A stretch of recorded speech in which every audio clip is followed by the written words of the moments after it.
Hey there, www.andrewmarkmusic.com. Tides out, Spanish Banks, Vancouver. Pretty cool. I'm off to the concert called The Flock of Seagulls. Anyway, this is a riff log on what I consider to be a fairly important distinction in metaphysics between mysticism and gnosis. In my opinion, they are not the same thing. So my view is you know, any type of mysticism, whether East or West, Christian or Vedic, is ultimately saying that whatever your core essence is that of God. So there's no difference. It's the same thing. A little bit more complicated than that, but that's basically it. Thou art that. That very well may be. What comes along with that for the most part is just an idea of one container for everything, or one cosmos, or a type of monism. And again, that very well may be. I couldn't say definitively that that is wrong. Generally, this is taught by all the various non-dual schools, whether East or West.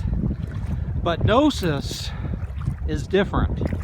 If we understand it how I believe it was supposed to be understood, gnosis, as I understand it, comes from the view of pre-modern emanationism between the spirit existence or spirit world, or where spirit exists, and the material world. So there's a duality involved in that between what's called the pleroma in the Christian Gnostic tradition and the demiurgic construct of the material world. These are two distinct things, and because Christian Gnostics view the material world as inherently corrupted, but not necessarily irredeemable, there are Gnostic schools that think it can be redeemed, that the last thing you'd want to do as a Christian Gnostic is become one with the Demiurge. This is a dualist view of metaphysics.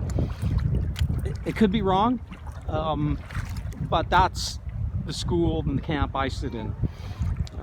There are many reasons over 50 years of research and experiment, you know, my own personal experiences within the field of spirituality that lead me to that conclusion.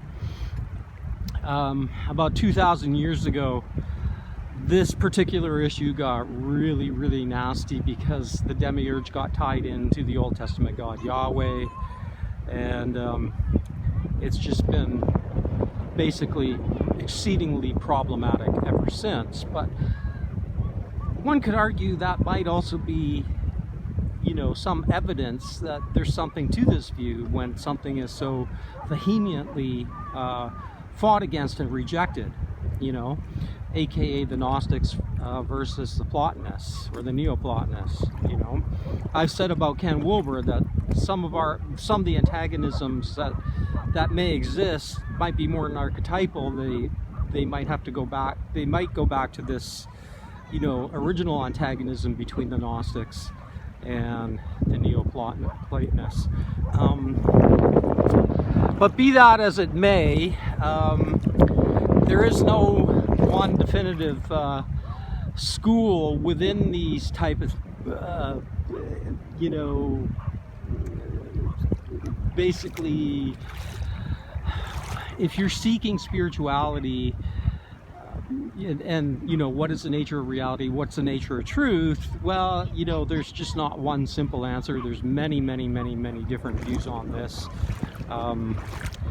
and it's hard to say. It's hard to really parse out what's true about it. But yeah, I totally feel that the material world is the property of whatever this demiurge is, and you know, instantiated within the demiurgic construct is the demiurgic mind, and it's inherently corrupt. Your thoughts are not your thoughts. It's, you know, in modernity, there's a lot of people are saying that it's a simulation. That may be, I mean, I'm not totally hostile to that idea. I just find it problematic that consciousness itself is, you know, digital, computational in that sense. So I sort of walk away from that, or back away from that.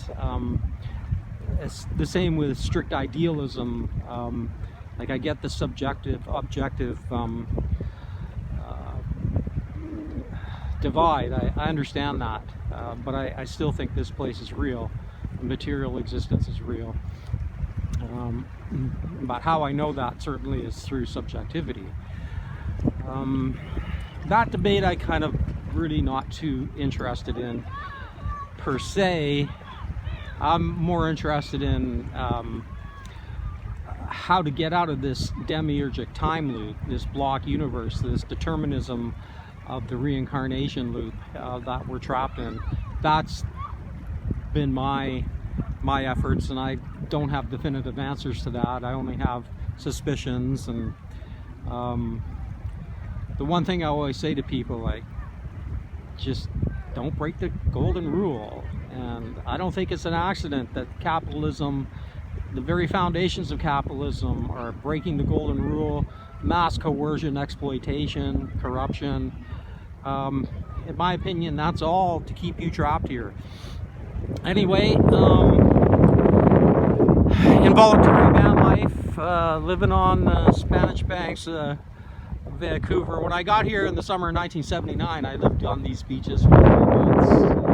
There were no signs, and there's a lot of no signs now, but for some reason they're letting people, the amount of people that are vehicle dwellers now, because of what I call crap economics of COVID, the pandemic, the plandemic.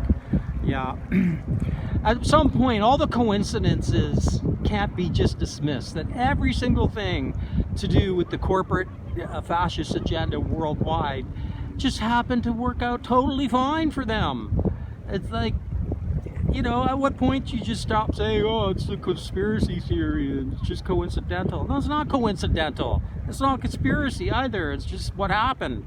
You know, none of these globalist projects suffered an inch from the pandemic. All it did was take out people like me. You know, it destroyed our business and made us homeless. And of course, the government's never gonna concede that. They did nothing wrong.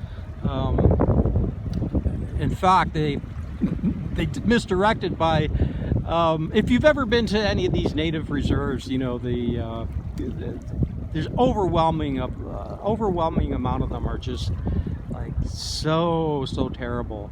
The Canadian government does not care about these people, and they never have.